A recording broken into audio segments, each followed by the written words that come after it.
Après l'étape du littoral, c'est le département de l'Atlantique qui a accueilli le ministre de la décentralisation et de la gouvernance locale. Première escale, mairie d'Abomey-Calavi. L'autorité ministérielle, en face des élus communaux, est venue toucher du doigt certaines réalités des populations à la base, apprécier les conditions de travail et de fourniture de services publics au niveau de l'administration territoriale. Bref, prendre connaissance de la mise en œuvre de la réforme structurelle. À l'instar des autres communes du Bénin, et conformément à la loi 2021-14 du 20 décembre 2021, la commune d'Abomey-Calavi vit la riche et exaltante expérience de la réforme administrative pour laquelle elle a besoin de votre expertise pour grandir et relever tous les défis du développement de notre chère commune.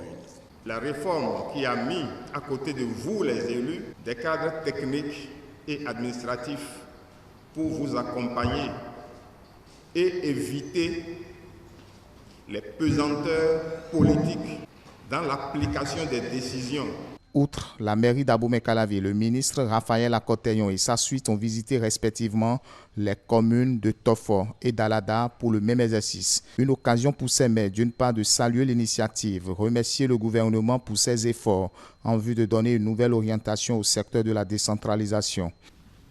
Nul doute que cette réforme constitue une décision plutôt hardie et fort pertinente à main d'égards et qui devrait, en conditions normales de température et de pression, comme on le dit, permettre d'atteindre cet objectif si cher qu'est le développement durable au niveau local et par ricochet l'épanouissement véritable et le bien-être de nos populations en définitive. Les différentes communes parcourues, des avancées sont notées, mais des difficultés sont aussi exposées au ministre. La commune a connu quelques difficultés au début de la mise en œuvre de cette réforme, notamment en ce qui concerne la mutualisation des 3 responsables, ce qui n'a pas favorisé l'efficacité recherchée dans le traitement de certains dossiers administratifs.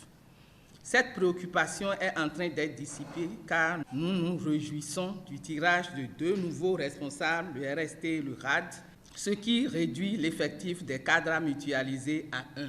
Après les différentes préoccupations suscitées par les différentes communes, l'autorité ministérielle a martelé qu'une collaboration harmonieuse s'impose entre les organes politiques et techniques des communes. Aussi a-t-il insisté sur la gestion des ressources humaines communales et de la mise en œuvre du principe de la séparation des fonctions politiques et celles techniques et administratives. Toutes les communes du Bénin sont à cet effet désormais considérées comme étant en compétition entre elles. Elles doivent en conséquence s'employer chacune à faire en sorte que la dynamique de développement observée au niveau central se manifeste aussi bien au niveau communal qu'au niveau infracommunal.